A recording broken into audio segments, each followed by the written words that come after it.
Voici comment créer une configuration robot avec la station TS15 combinée avec le contrôleur CS15 avec le système SmartWorks Viva.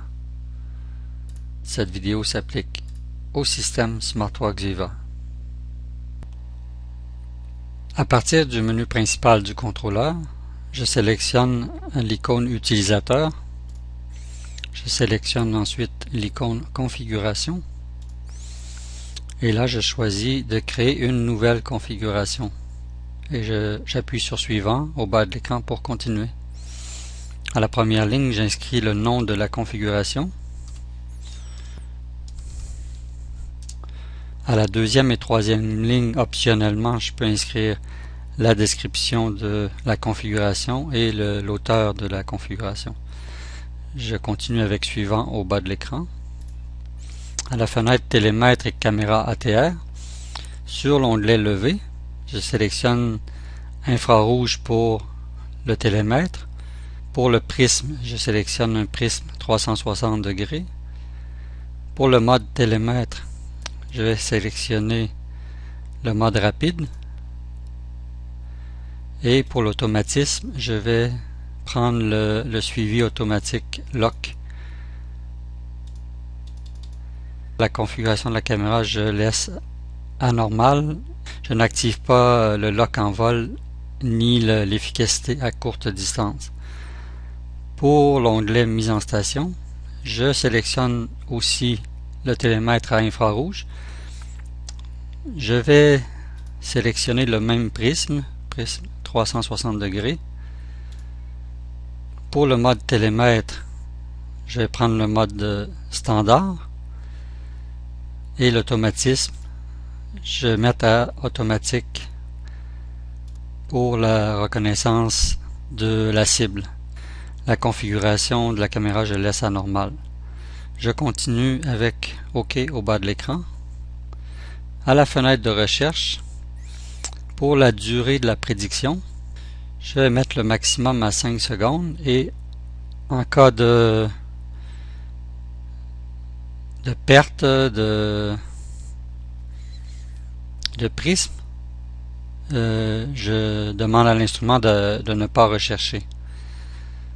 Pour la fenêtre de recherche Power Search, je n'active rien pour le moment. Et pour la fenêtre ATR, pour la définition de la taille de la fenêtre de recherche du prisme, je laisse les valeurs par défaut à 4 degrés. Je continue avec OK au bas de l'écran.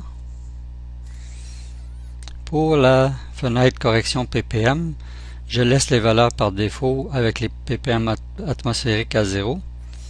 De même que pour la réfraction, je laisse les valeurs par défaut. Donc je continue avec OK au bas de l'écran. Pour les points doubles et excentricité, je laisse les valeurs à 0 et j'annule mode excentricité après l'enregistrement d'une mesure. Pour les points doubles, je demande à l'instrument de m'avertir en cas de mesure consécutive avec une tolérance de 7,5 cm. Je continue avec OK au bas de l'écran. Pour les lumières, l'utilisation des lumières, je n'active rien. Je continue avec OK au bas de l'écran. Pour les matricules des points et lignes, je laisse les valeurs par défaut et je continue avec OK au bas de l'écran. Pour le codage, j'utilise la liste de code et je laisse les valeurs par défaut. Je continue avec OK au bas de l'écran. Pour les paramètres d'affichage, pour la page 1 Survey, je peux configurer avec le bouton Config au bas de l'écran l'affichage à l'écran. Donc je peux ajouter à la troisième ligne, qui est une ligne vide, la valeur du code du point.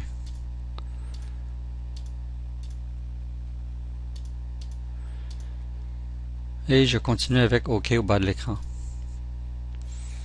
Et je confirme pour une deuxième fois avec OK au bas de l'écran.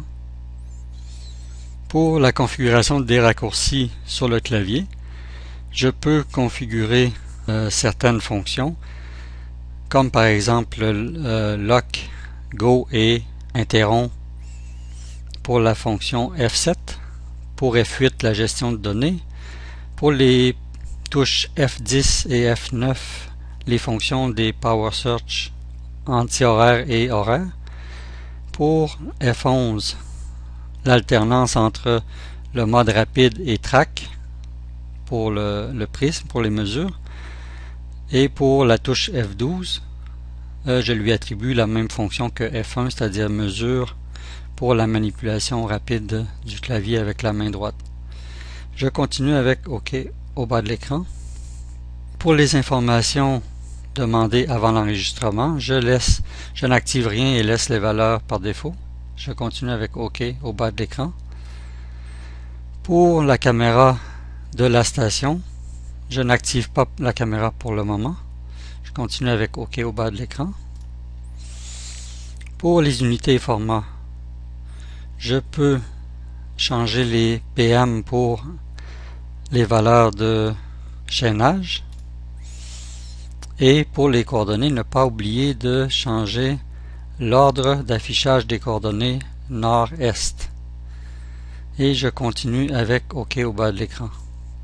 Pour les options de démarrage, je veux que en mettant l'instrument en marche, je désire avoir le bulage de la station totale comme premier écran, ensuite la température et pression et la sélection du job à utiliser avant d'arriver au menu principal. On continue avec OK au bas de l'écran. Pour l'affichage et les sons, je laisse les valeurs par défaut et je continue avec OK au bas de l'écran. Et la configuration est maintenant enregistrée et prête à être utilisée. Pour plus d'informations, vous pouvez consulter notre site internet au www.laika-geosystem.com ou bien vous pouvez aussi soumettre votre question relative au support technique sur MyWorld. Et pour ceux qui ne sont pas déjà inscrits sur MyWorld, nous vous suggérons de le faire dès maintenant.